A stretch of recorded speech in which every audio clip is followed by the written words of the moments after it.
Muy buenos días, señoras y señores, jóvenes estudiantes.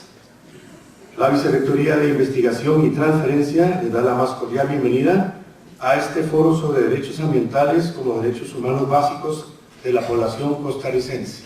Vamos a continuar con las palabras de la señora Aide Rodríguez Romero, viceministra de Aguas y Mares, en representación del señor Carlos Manuel Rodríguez Echandi, ministro de Ambiente y Energía. Muy buenos días a todas y todos.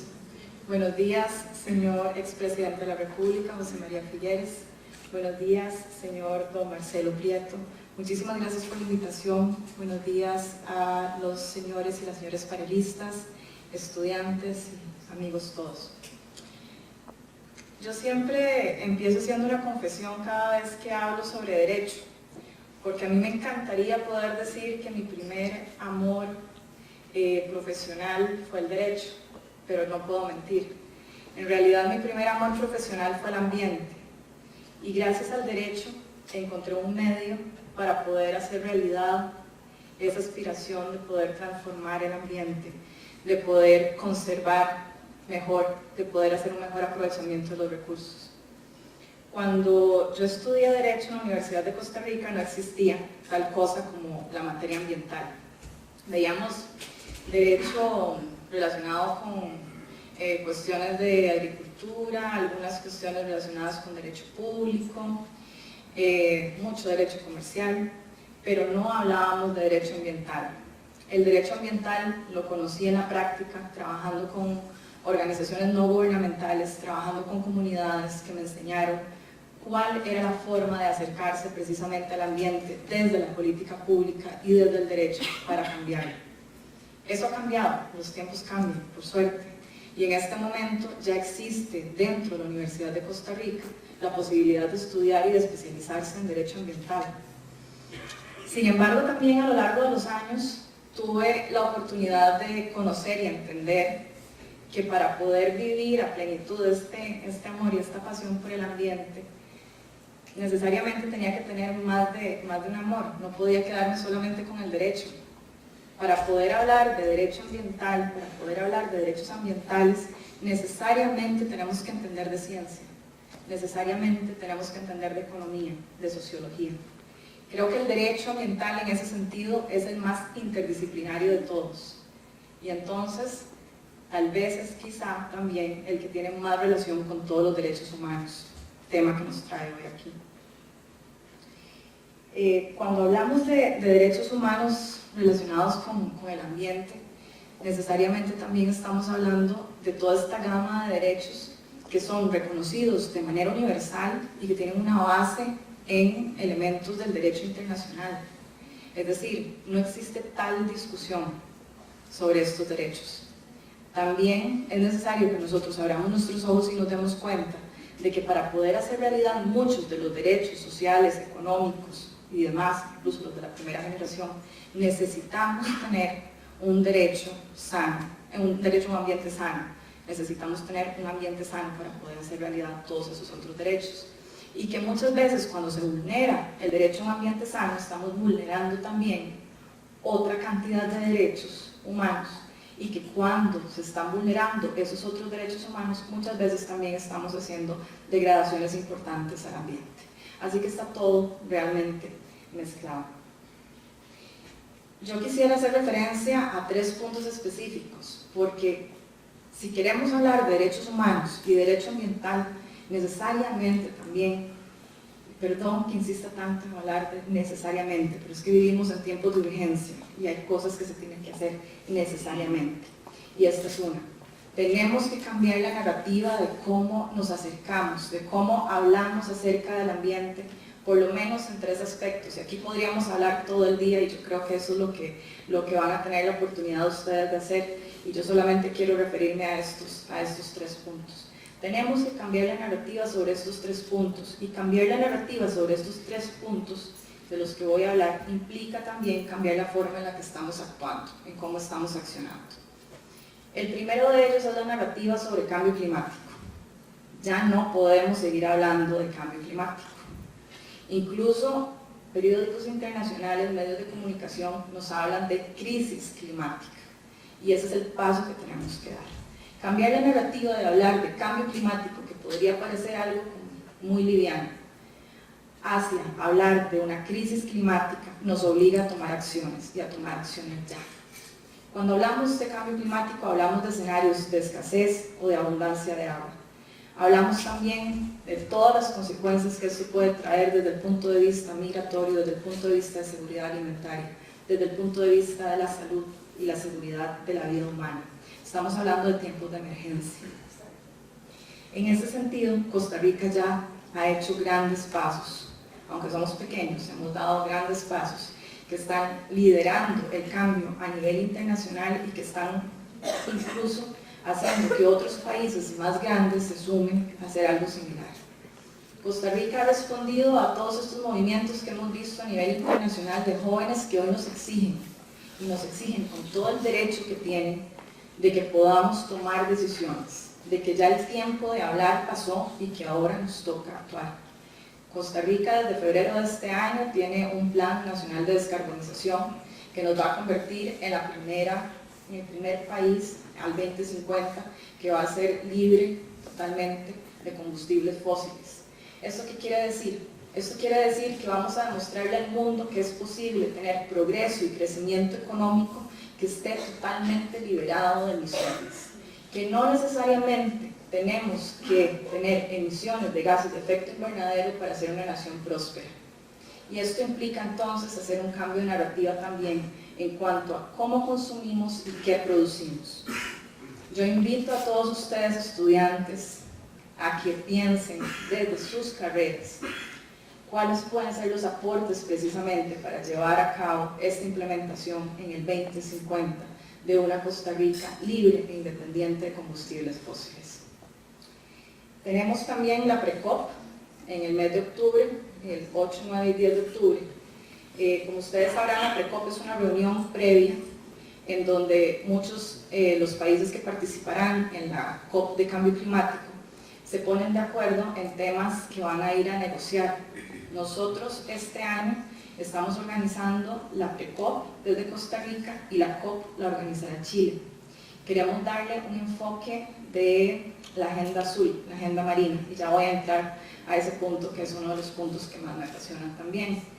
Lo importante aquí es que desde Costa Rica vamos a habilitar 3 días de discusión para la PRECOP, a diferencia de cómo se ha hecho en otras ocasiones en donde solamente se dedica 1 o 2 días. Nosotros vamos a habilitar 3 días de discusión en donde vamos a comentar sobre cuál es el futuro de las ciudades sostenibles, cuáles son las soluciones basadas en naturaleza que nos va a permitir conservar mejor el ambiente y cuál es la agenda azul que queremos y que necesitamos para la Costa Rica y el mundo del futuro. Entonces los invito también a participar en octubre desde la PRECOP con ideas y acciones de cosas que ya estamos generando. Estamos cansados de palabras, es hora de actuar, es nuestra responsabilidad. El segundo cambio de narrativa que tenemos que hacer es relacionado con la gestión de los mares. Y aquí voy a robarme las palabras de una mujer que admiro muchísimo, que ha trabajado en el tema marino, Jane Chenko. Jane fue directora de la NOAA, que es el Servicio Nacional de Estados Unidos de Oceanografía. Y Jane nos dice hace unas semanas que es hora de cambiar la narrativa que tenemos sobre los mares. La narrativa que teníamos hace unos años sobre los mares es que los mares son demasiado grandes como para fallar. Entonces, ¿qué hacíamos? Sacábamos del mar todo lo que podíamos, porque al fin y al cabo es muy grande, no sabemos, no tenemos certeza de cuándo se va a acabar. Y metíamos en el mar todo lo que nos estorbaba, y ahora tenemos todo el plástico regresándose a nuestras costas. Esa narrativa tenemos que cambiarla. Y en estos últimos años la hemos cambiado a una narrativa bastante tranquila, relajada, que nos permite simplemente sentarnos para atrás y tomar decisiones, diciendo que el mar es demasiado grande como para poder arreglarlo nosotros. Esa es la narrativa que tenemos que cambiar. Y Jane lo que nos dice es, cambiemos esa narrativa y pensemos que el mar es demasiado grande como para ser ignorado. Es que no es una coincidencia que incluso el porcentaje de sal que nosotros tenemos en la sangre sea el mismo porcentaje que existe de sal en el mar. Estamos conectados con el mar. Si nosotros no entendemos que para poder hablar de futuro tenemos que hablar de cambio climático, pero también tenemos que hablar de cómo gestionar mejor nuestros mares, no vamos a tener futuro. Eso es importantísimo. En este sentido, también esta administración ha tomado muy en serio cuál va a ser el rol de la gestión de los mares y de Costa Rica en esta gestión de los mares para los siguientes años. Uno de estos derechos humanos relacionados con el derecho ambiental es el derecho a la participación en la toma de decisiones. Y por esto es que el 8 de junio lanzamos un decreto de gobernanza marina. El decreto de gobernanza marina lo que plantea es primero un mecanismo de coordinación entre 5 ministerios: el Ministerio de Ambiente, el de Agricultura, el Ministerio de Seguridad, el de Transporte y el de Turismo, para que de manera regular estos ministros se sienten a tomar juntos decisiones sobre cuál va a ser la política país para los siguientes años en el tema marino.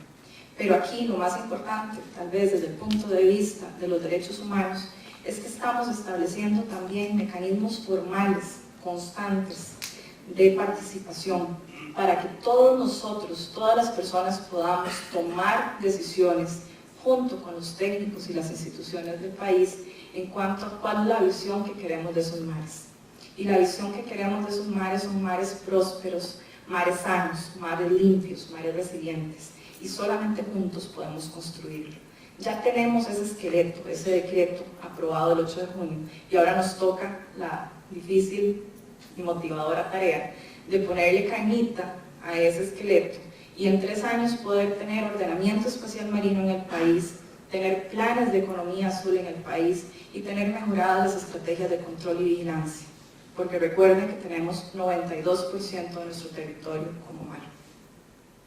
Y el tercer punto en el que tenemos que cambiar la narrativa, aquí yo diría que no es solamente cambiar la narrativa, sino también cambiar al narrador. Tenemos que hablar de género. Necesitamos incluir la voz de las mujeres dentro de la gestión de los recursos naturales. Muchas veces hemos dicho que el rol de las mujeres y los hombres y la forma en la que nos relacionamos con los recursos naturales es distinta.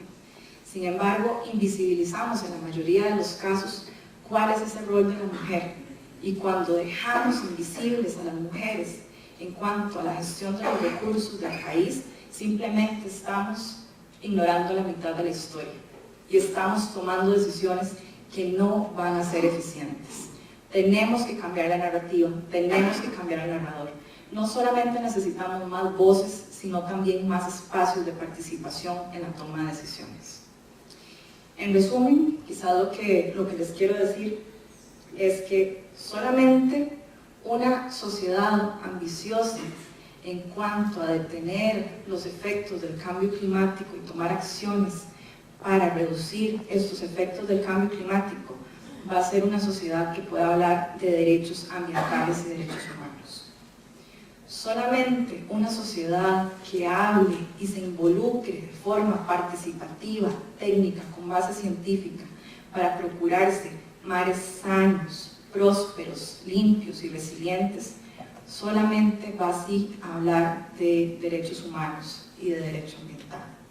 Y solamente una sociedad que tome en cuenta la variable de género puede hablar realmente de derechos humanos y de derecho ambiental. Creo que nos queda un camino muy largo, pero espacios como este, en una universidad técnica, es lo que nos va a permitir también ver un poco fuera de la caja donde muchas veces los abogados nos metemos, cuáles son esas soluciones a largo plazo. Así que les deseo que esta sea una jornada muy rica en discusiones, pero sobre todo muy rica en ideas y en acciones para poder implementar. Desde el gobierno estamos deseosos de escuchar esas ideas para ponerlas en práctica. No las dejemos dentro de estas 4 paredes. Llevémoslas hacia transformaciones, hacia política pública. Y desde el MINAE tenemos el compromiso de escucharlos y de tener las puertas abiertas a todas y todos ustedes. Muchísimas gracias.